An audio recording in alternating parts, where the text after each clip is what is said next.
Olá, pessoal! Estamos aqui hoje com uma pessoa muito especial, Meire Camilla, psicóloga e, além de psicóloga, uma grande amiga com quem eu sinto vontade de falar sobre absolutamente tudo.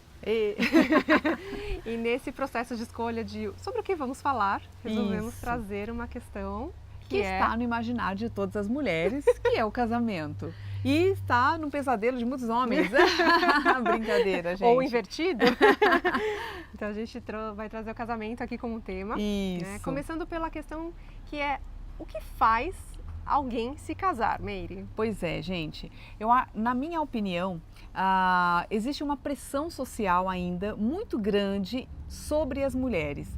Então, desde pequenininha, ela tem lá o príncipe encantado, a bonequinha, é incentivado que as crianças tenham essa questão do relacionamento e logo a gente se pergunta, né, quando a criança é pequena ainda, e aí, já tem namoradinha na escola, né? Então, existe uma pressão, né, sobre isso e existe também, acho que um desejo do príncipe encantado. Acho que tem muito essa idealização do casamento, como se o casamento fosse te tirar de todos os sofrimentos do mundo. Então aí você vai na busca do parceiro ideal. Como esse parceiro ideal não existe, a gente vai com o que tem mesmo. Esperando que ele mude depois que casa. Exatamente, existe essa grande armadilha, viu, gente? Então é o seguinte, a primeira dica que a gente dá pra vocês é o seguinte, as pessoas não mudam.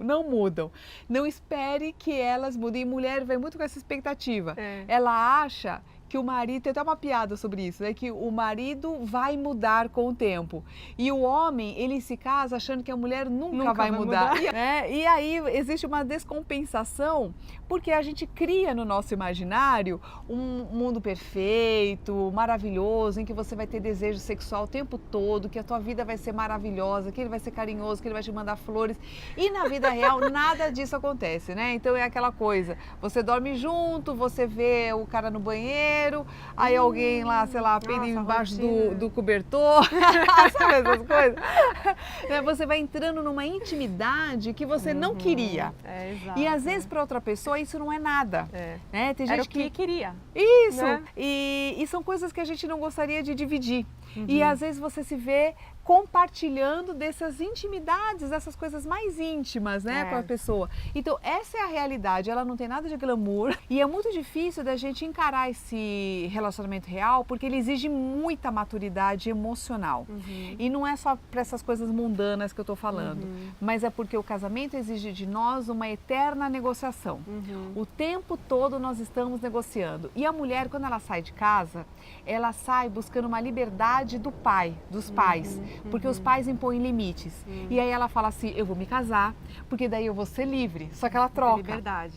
Troca. E aí o pai é substituído pelo marido. E aí você ainda tem limites. O pai e a mãe, né? Exatamente, tem que negociar tudo de novo, né? E no caso do homem, também tem isso, né? Ele casa trocando a mãe pela esposa, né? Então alguém para cuidar, isso, alguém pra, né, tomar conta. Exatamente. No geral, né? A gente é claro que aqui a gente está falando de um modo geral. De modo geral, que a gente percebe, né? Na nossa prática, nas nossas conversas. Nas consultas e tudo. Nas observações, né? Então de um modo geral. Isso. Né? É claro que hoje a gente já tem outros modelos. Aliás, hoje nós estamos vivendo modelos diversos em todas as áreas. Eu sempre falo assim que até na sexualidade, acho que a sexualidade ela é uma das formas de expressão que a gente vê mais escancarada a diversidade. E com isso você tem vários tipos de relacionamento. Né? Mudou-se a forma de casamento. Isso. Mas a base, que é isso que você está falando, é o desejo todo mundo quer, né? O mesmo. Essa coisa de você idealizar algo nessa carência que nós todos humanos temos. Exatamente. Alguns mais, outros menos. Natural. E é natural. Né? Só que é uma autossabotagem ao mesmo tempo. Então eu gosto até de trazer uma ideia do budismo, gente, que os orientais eles pensam de um jeito um pouquinho diferente. Então os orientais, os budistas, eles pensam assim, que a partir do momento em que você cria uma expectativa sobre o comportamento de alguma pessoa ou sobre qualquer situação, já começa ali o seu sofrimento. Porque você não tem controle sobre o comportamento de ninguém. E você quer dominar o outro, você quer que o outro faça e responda e atenda às suas necessidades do jeito e na hora que você deseja. E sem que você informe. Isso, não pode falar, né? Mulher não tem que fala. Descobrir, tem que adivinhar. Isso, o cara tem que adivinhar ainda. E aí o cara não faz, ele não te traz as flores na hora que você quer, ele não vai falar aquelas palavras mágicas bonitas que você precisa naquela hora, ele vai chegar estressado do trabalho, ele vai chegar azedo do trabalho, ele não vai te dar a mínima atenção e no final da noite ainda quer transar e a mulher fala, meu amigo, não tô pra isso, ela vai inventar uma dor de cabeça, né? E isso acontece com muitos casais, né? E a gente vai se afastando, porque isso vai gerando mágoas, ressentimentos. Então a mulher fica magoada e fala assim, tá vendo? Ele nem olha pra mim, ele não vê as minhas necessidades, porque ele só está olhando para as necessidades dele. E o cara tá lá cheio de estresse, porque no trabalho estão puxando o tapete dele, ele fica pensando, se eu perder esse emprego, como pago conta de casa. Quer dizer, cada um está no seu mundo, né? No seu mundo em que existe sofrimento também, porque todo mundo cria suas expectativas, e no final das contas ficam todos carentes, né? Todos tem uma infelizes. Coisa da necessidade, né? Isso que você estava falando de atender a necessidade, porque conforme a gente vai caminhando, né? A gente está falando de evolução aqui, mas você caminha, independente de onde você está. Você vai mudando as suas necessidades. Exato. Né? Então, por isso que assim, o casamento, eu acho que existe uma pressão social, mas também existe uma pressão da nossa alma. Eu acho que a nossa alma, ela nos empurra um pouquinho para os relacionamentos íntimos, né? Porque hoje em dia, a gente fala em casamento, mas hoje em dia não tem mais o papel passado, né? Você mora junto, às vezes você namora e mora junto um tempo, depois você separa. É um casamento, né? Isso, e a pessoa vai para casa dela e você não tem papelada para assinar nem nada, mas o tempo que você está junto com aquela pessoa, compartilhando da mesma casa, é um casamento. É um casamento. Né? Porque você tem que negociar e você tem que dar satisfações àquela pessoa. Né? Mas por que a nossa alma nos puxa para isso? Porque justamente requer esse amadurecimento. E o amadurecimento, gente, significa a gente saber lidar com a realidade. E a nossa realidade são limites. Então, a realidade é dada por limites. Então, às vezes, eu quero fazer algo e a realidade me impõe um limite. Eu falo, você não pode. Eu gostaria de viajar hoje para a Europa. E aí, você olha para a sua conta bancária, que é a tua realidade, e ela diz para você, não vai. Filho, não vai, você não tem condição, que você tem que pagar aquela conta lá que já está atrasada. Essa é a realidade. Então, a realidade, ela sempre nos impõe frustrações, sempre a frustração. E a frustração, gente, para quem não sabe, ela vai gerar dois sentimentos automaticamente. Primeiro, tristeza, porque você não vai ter aquilo que você almeja e ao mesmo tempo raiva. Então é tristeza e raiva junta, porque você se sente impotente, é como se você não tivesse condição de sair daquela situação. E muitas vezes a gente se coloca desta forma nos relacionamentos. A gente não só se coloca, ou a gente também se vê nessa situação. Então, o tempo inteiro você vai ter os seus desejos atendidos e às vezes você vai ter os seus desejos frustrados. E você saber lidar com isso vai amadurecer, isso cresce. É muito legal que você está falando, porque a gente, quando idealiza, a gente acha que com a gente não vai acontecer. Isso. Eu não vou ser frustrada, né? A minha amiga né? Eu não. E a minha amiga eu não. E mesma coisa nos homens, né? Isso. Porque os homens têm um processo diferente de idealização, mas também se frustram. A mulher dele sempre vai ficar linda, maravilhosa, a bunda dela sempre vai ficar lá em cima, né? Ela sempre vai ficar muito carinhosa comigo, ela sempre vai me receber cheia de flores e beijinhos quando eu chegar em casa, tirar meu sapato, colocar minha sandalinha. Então, eles também têm a fantasia deles, né? Mas nesse processo de frustração, que é parte da natureza humana, quando a gente reconhece que isso faz parte... Isso. Não que não deixe de viver os processos de raiva e tristeza, mas você se torna um pouco mais consciente de que isso é normal, isso acontece. E saber suportar isso é amor. Olha, você suportar a raiva que você sente às vezes do seu parceiro, mas se manter do lado dele, isso é amor. Porque mesmo no cúmulo da tua raiva, você escolhe ficar com ele. Porque você poderia fazer suas trouxinhas, minha amiga, e ir embora. Mas você fala assim, não, apesar disso tudo, muito legal, eu fico. Qual é a diferença entre sustentar a relação numa vibração amorosa e não querer perder por medo? Sustentar para não perder por medo de ficar sozinha, de ser taxada. Boa pergunta. Você sabe que a gente entra de novo naquela coisa da idealização. Nossa sociedade, a gente acha o seguinte, por que as mulheres hoje, elas estão muito mais maduras do que antes? Porque hoje a gente não tem uma pressão tão grande em ser separada. Gente, para quem não sabe aí que está me assistindo, eu já fui casada 2 vezes e já me separei as 2 vezes. Então, quando eu fui me separar a primeira vez, eu como pessoa, não como psicóloga, psicóloga, né, eu passo as minhas experiências como pessoa, tá, gente? Depois que eu vou psicologizar o que aconteceu ali, né? Uma coisa de cada vez. Isso. Então, quando eu fui me separar, quando eu decidi me separar, eu senti uma pressão social muito grande. A pressão da minha família foi muito grande, do tipo assim, mas japonês, né? Que meu pai falou isso para mim? O que a família vai dizer? O que eu vou falar para os vizinhos, né? Uma mulher separada, uma filha separada, que tragédia. Foi mais ou menos assim que ele recebeu a notícia. E naquele momento eu falei assim, nossa, mas e eu? E eu? Onde eu estou nisso?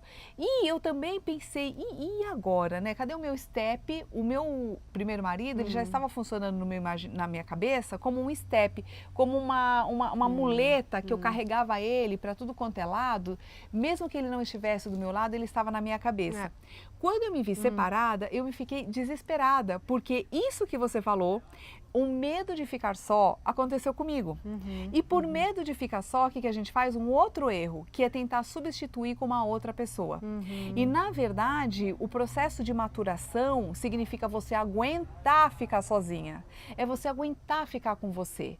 Porque esse é o processo do luto. Então, o que é o luto? O luto, gente, não é só quando alguém morre. O luto é quando a gente perde alguma coisa importante para nós. Então, quando a gente se separa, não é só o marido que vai embora, é todo o contexto, aquela casa, aquela estrutura, toda a sua rotina. E aquele papel também. O papel, né? O papel social.